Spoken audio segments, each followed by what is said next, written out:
We good? I think we're good. Hey everybody, this is Adam Brown of Liberationis, Reipublicae, coming to you from the Voluntary Virtues Network here in the office in Cape Girardeau, Missouri. Yeah, so you see I'm kind of bundled up a little bit, not feeling too great. Was really too fucking lazy to go and do all the editing and spend the time waiting on the editing and the upload and all that kind of crazy stuff on basically I basically did what I'm going to be doing today for you guys for the next 20, 30 minutes or so. Did a pre-recorded version of that like I usually do, but didn't have the time, didn't feel well enough to do it. So, yeah, this is going to be a rough episode, but I love you guys, and I wanted to keep my content. I want no excuses. I'm not going to give up on content just because I got, a little bit of the sickness, I guess. All kinds of clogged up and ear pain and blah. Just not feeling that great, but by the wonderful blanket of awesomeness and these beautiful NOS energy drinks, I'm able to keep myself going, along with a couple of good painkillers, but, it is what it is. So, a couple of things to start off with. Where are my notes? Here we are, guys. So, alright, as you guys can see, as you've seen last couple of videos that I've been a part of, I've got a brand new microphone. It is awesome. I love it.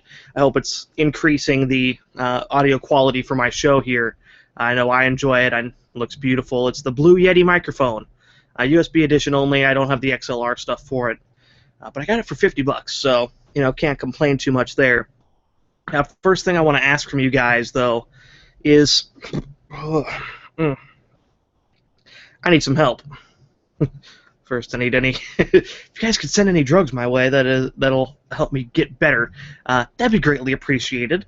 No, but seriously though, I need help with guests. I got a few lined up that I'm going to be talking with hopefully very, very soon. I don't know what order I'm going to be uploading any of this stuff in. It could be solo shows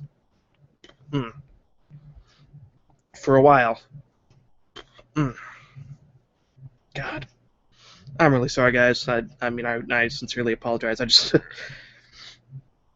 I can't not do a show for you guys. You guys are just so much fun.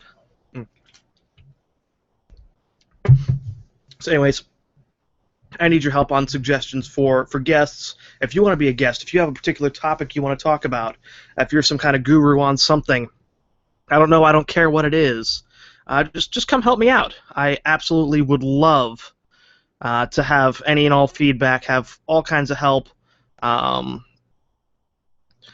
Just tell me what you want. And I am more than happy to try to accommodate that as best I can. Because, again, you guys are what drive the show. I mean, I know I can come in with as much content as I try to come in with, but it's not enough. I need your help. You guys are the driving factor behind my show. So please help me out. Give me topic ideas. Give me guest ideas. If you want to be a guest, let me know. I am more than happy to have you on. I will be having Michael Shanklin on a soon episode, hopefully, in the very near future. Yeah, he and I are both very, very busy in our own various ways. But we're going to be talking about how do we get to the stateless society. We all know once we get there kind of what we're going to do and more or less the route in which we're going to take and how good it should be. And we know what shitty situation we're in right now. It's just getting there that's the problem. And a lot of people just don't know how we're going to get there. I certainly don't. I've got a few ideas, but I'm going to save that for that show. And also, I'm on episode 16. Do you guys realize how crazy that is?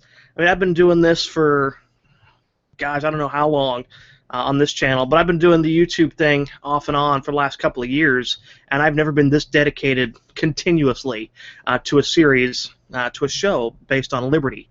So thank you guys for this opportunity. Thank you, Michael, specifically for giving me this platform to talk from.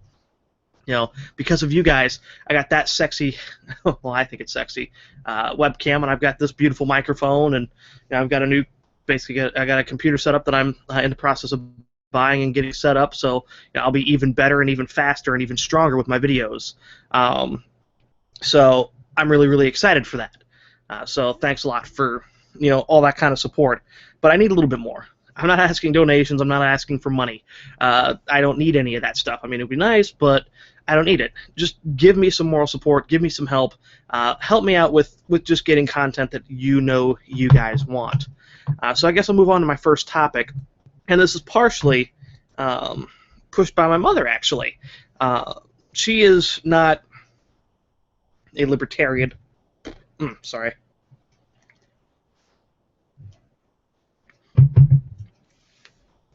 She's your typical neocon.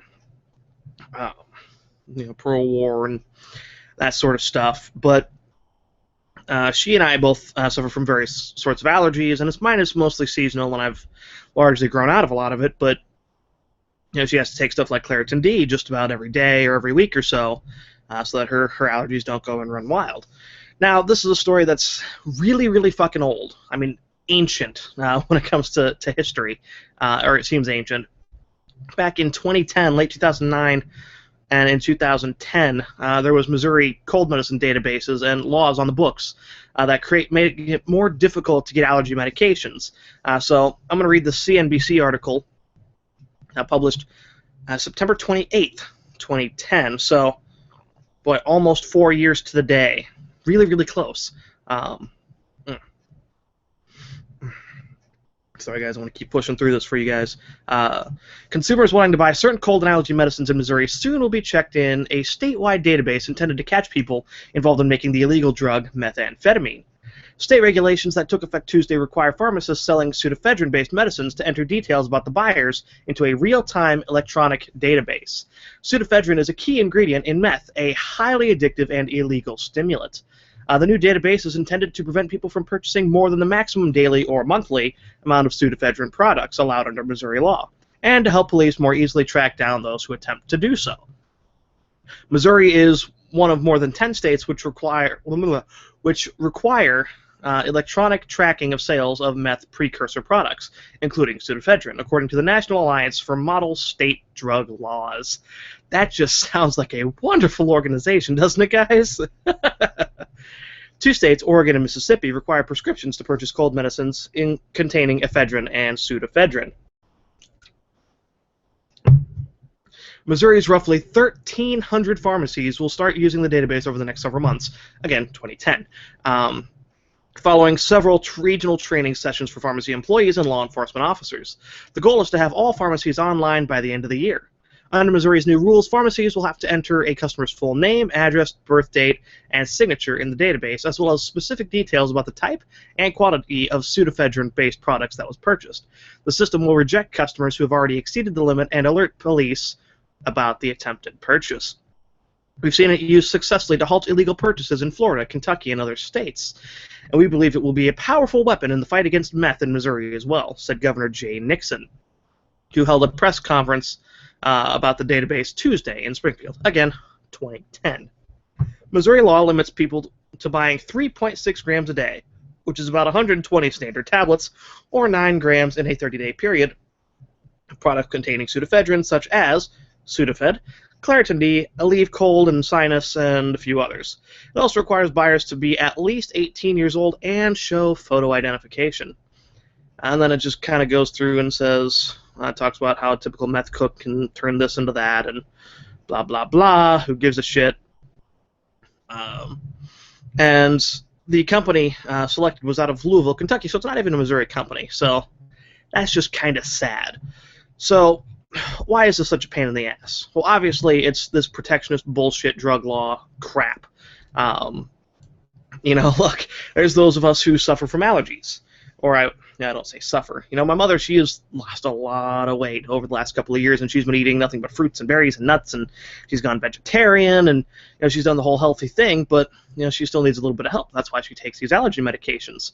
And when she's only got a certain amount that she can that she can purchase in a 30-day time period, it causes problems. And then when you've got myself, my sister, and my father all who end up eventually having to mooch off her 1 or 2 pills every once in a while, it causes problems. She runs out. And when you can't purchase the amount that you actually need, even with a prescription, that's problematic. That is actually hurting more people than it helps. So, obviously this whole preventing meth thing, look, meth, bad. bad idea. Don't do it. It is a really, really shitty idea.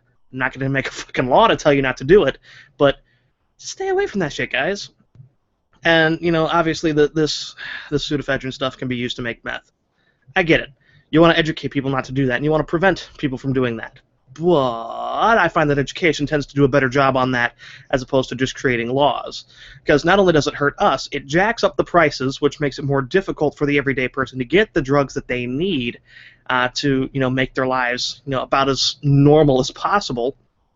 And, you know, pharmacies then run out because they can't really keep the proper quantity in that they need, and it drives down the quality of the off-brands and stuff like that because, you know, again, you can't have the normal dosages and you can't have the amount of pills that you would actually want if you were going to buy a generic product.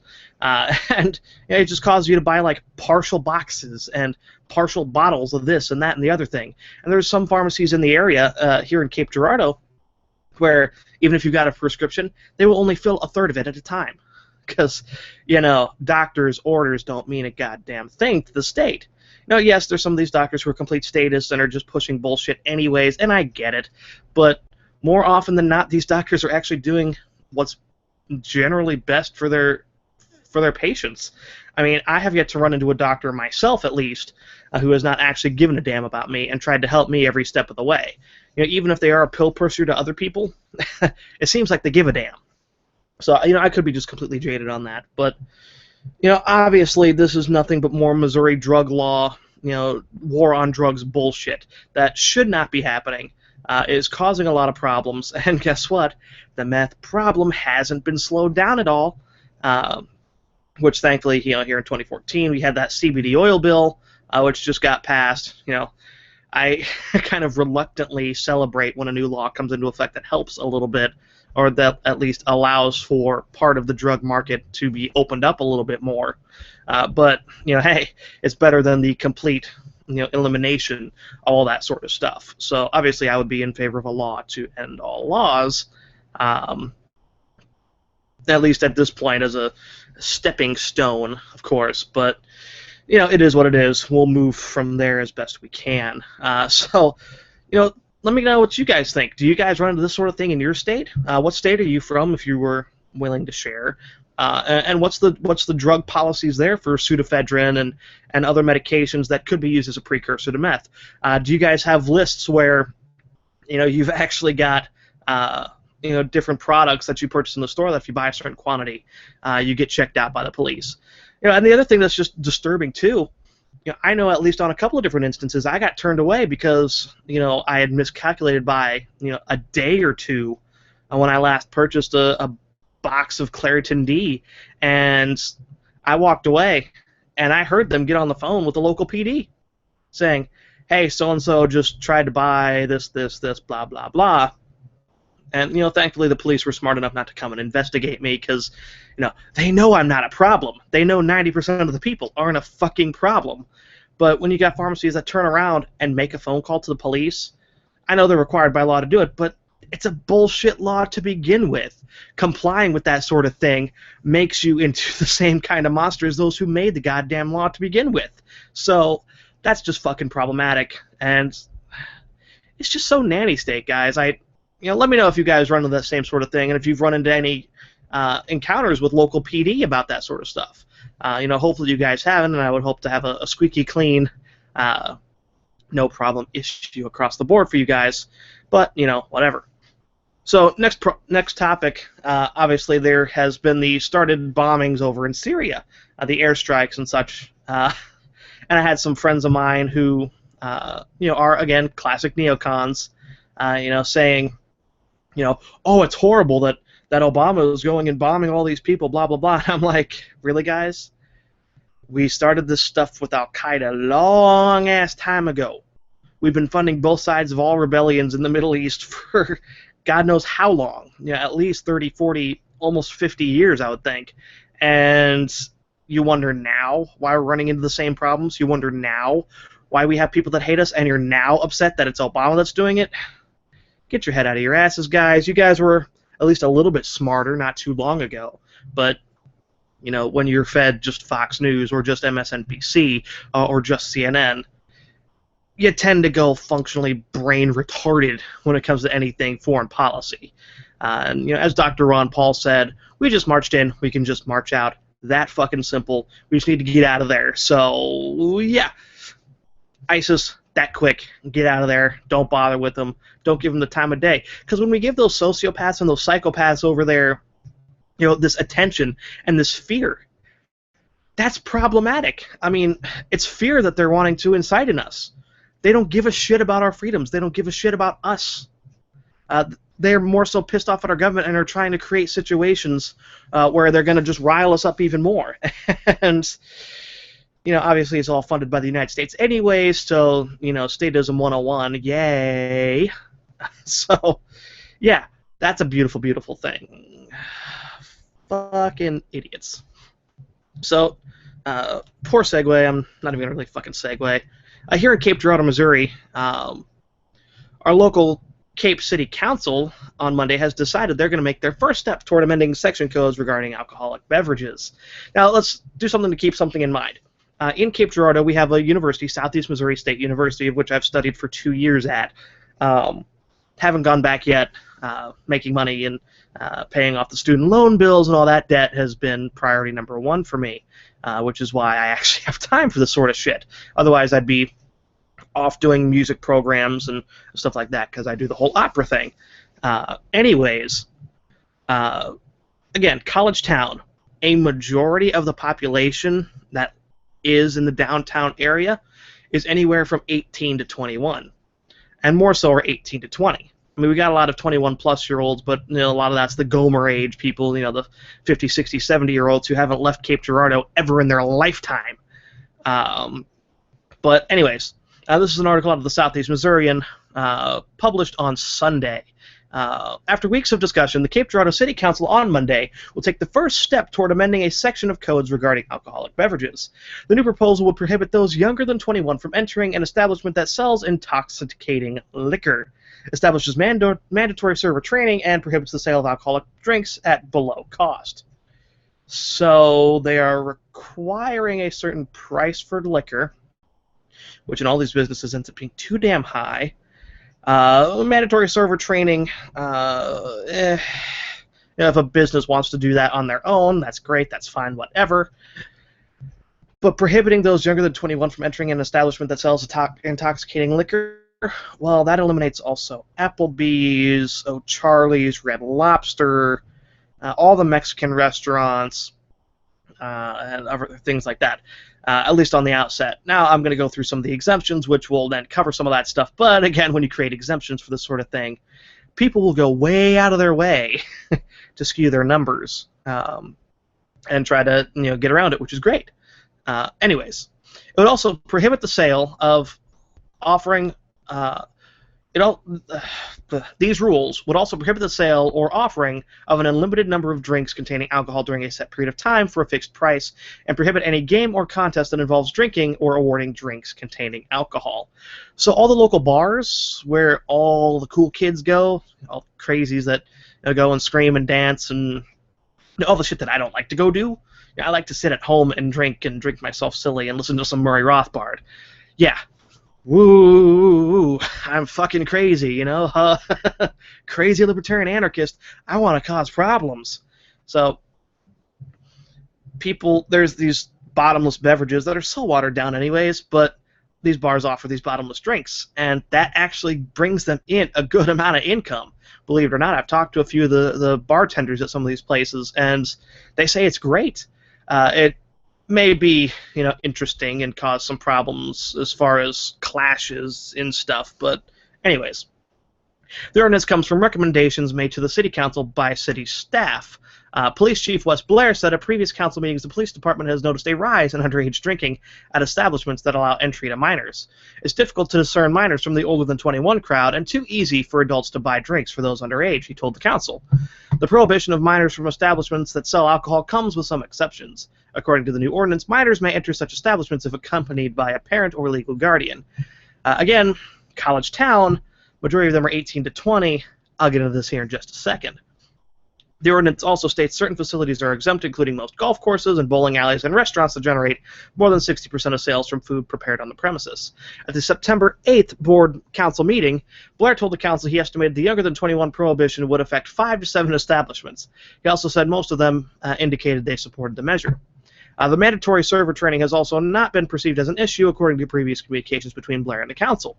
The training could be completed online at no cost. Additional training could help offset the problem of minors buying alcohol with fake identification, because part of the training includes learning to spot frauds. The section of the ordinance regarding the server training also requires a proof of certification to be maintained at the licensee's premises. Prohibiting the sale of alcohol at less than cost was a suggestion Blair picked up from the Springfield, Missouri ordinances. There, bars aren't allowed to sell alcohol below cost, a measure designed to help cut down binge drinking. When Blair introduced the idea at previous council meetings, several members expressed their support, including Mayor Harry Redinger. Since the councils first began discussing the ordinance in August, Redinger has said he supported taking it to the next level to allow only those 21 and older into bars. Should the council approve the ordinance, the changes would be set to coincide with the renewal of liquor licenses in June. This isn't the first time the city has looked at amending ordinances about alcoholic beverages to curb underage drinking. In 2012, the council considered an ordinance that would have prohibited patrons younger than 21 from being in bars or restaurants that derive more than 35% of their proceeds from alcohol after 10 p.m. without a parent or legal guardian. So, all right, let's break this bullshit down here.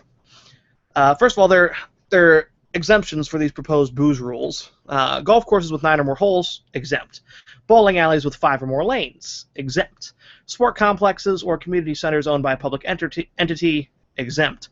Locations that have a business license to operate as a public building, grounds, or hall as defined in Section 15-1 of City Code and are exclusively used as such, the exemption applies only from 6 a.m. to 10 p.m., exempt.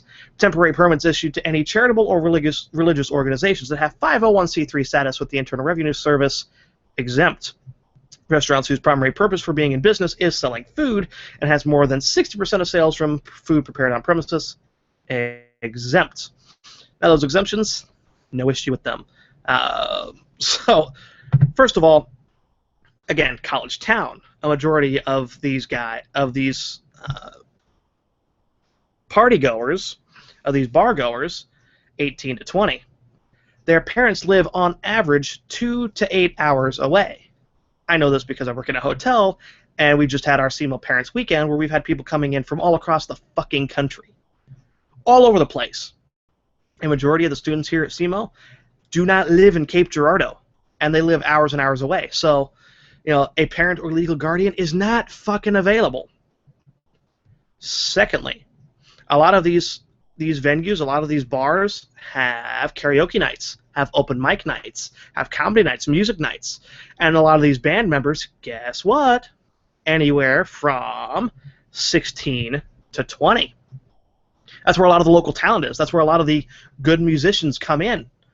And you're trying to slow down the amount of local music in the area. As an opera singer, obviously I don't go into the bars to sing and stuff like that because, smoke, bad for the lungs, bad for the vocal cords. But this is just fucking problematic. And you guys can obviously see that. It's more protectionist bullshit. And the ending the bottomless drinks things to prevent binge drinking, I'm sorry. Whenever you can go and buy a fucking 30-pack of liquor at a store, that can be considered binge drinking. You can buy $700, $800, $900 worth of alcohol, and no one's going to bat a fucking eye. And guess what? It is just as possible for underage drinking to happen in a home with parents who go and buy the liquor without the kids even fucking around. So that's also problematic. So, all of this bullshit, and we have a commenter, his name is Jungle Jim here on the Southeast Missourian website. He says, it's amazing to me that an 18-year-old can vote, be considered a legal adult, be killed in combat, but cannot go into a bar in Cape Girardeau after this is passed. I know it's been the argument for many years, but if 18 is an adult, then 18 should be adult. Yeah, that sort of makes sense in a silly statist sort of way. But, here's the other thing. Either this article is poorly written, or this is one of the dumbest things that's come out of Cape in a long time. Because the article states that kids can't go into grocery stores, quick shops, or service stations then, because they sell liquor. Or, as it is considered intoxicating liquor. And it just harms the free market. There would be nobody able to work or even visit any of the local shops that happen to sell liquor. And here's the other thing: a lot of these bars and places have discounts and water and free sodas and stuff for people who are designated drivers, and they actually tag you. I've gone into a couple of the bars here in Cape. I know I'm not a party guy, but I went just to see what it was like. And if you were under 21, you had a fucking band that got put on your wrist, or you had a stamp that you had put on your hand that basically told the bartenders you are not allowed to drink anything that's alcoholic. They'll feed you sodas, they'll feed you water and juices and lemonades and stuff like that, whatever they happen to have that's non-liquor. They'll give you all that all day, all fucking day. They'll give you all the bar foods you want. They'll make you happy. They'll fill your stomach, whatever. But these people were smart enough not to sell you the liquor. Now, you probably could have slipped them a couple extra bucks and gotten away with it.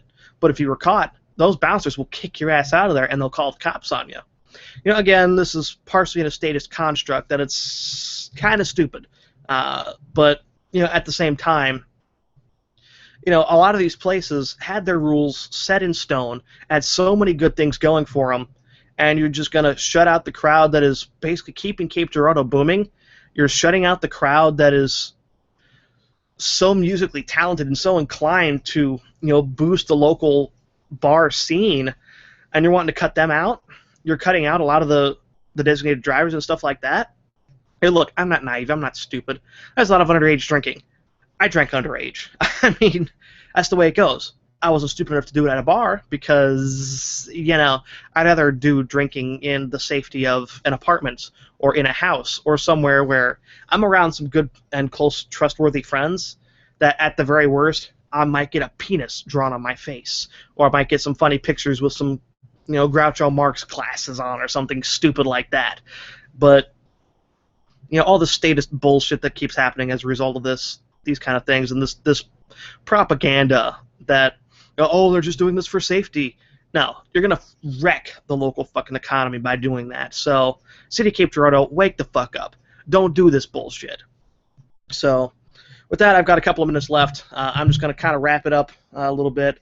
I want to thank Randall and Chuck specifically. Over the last couple of weeks, I've been able to be a guest host on their show quite a bit, actually. Chuck more so than Randall, but I got to pop on his show last week, and I hope that he does a show on BitNation tonight. For those of you who don't know what BitNation is, go to bitnation.co. It is everything we've wanted the free market to get involved in. So check it out, bitnation.co. I don't want to spoil too much more of that. A lot of great stuff. Also, I want to plug the Atlantic Bromance, a project by Chuck, him and Matt Walton, who I've featured on my show multiple times, both on my channel and on the Voluntary Virtues Network here. Just great gaming entertainment if you're into that sort of thing. Go to libertariangaming.com or .org. I don't remember which one it is. I'll put it in the description bar below later. But join their TeamSpeak, join their Minecraft server. It's so much fun. You got a lot of good anarchists, and it's just so much fun. I spent a good couple of hours just hanging out on TeamSpeak with them for a while, not even playing any games, just chit-chatting, getting to know some of the guys after the most recent Liberty Geek episode. So go check that out. And again, give me some suggestions, give me some help, guys. Let me know in the comment section below what you want to hear about, what you want to talk about. Shoot me an email or a Facebook message or whatever. Just let me know what you want. Give me some guest ideas. If you know a guest that you want to pop on with me, if you know that you want to come on for a segment of something, let me know. I am open. This is not just it is my show, but I want this to be an open platform for as many people as humanly possible. So I guess with that, I will wrap it up saying thanks a lot, guys. I love you all, and I hope to have a million more episodes to go. I'm having a lot of fun. Peace, love, and liberty, guys. I'm signing out.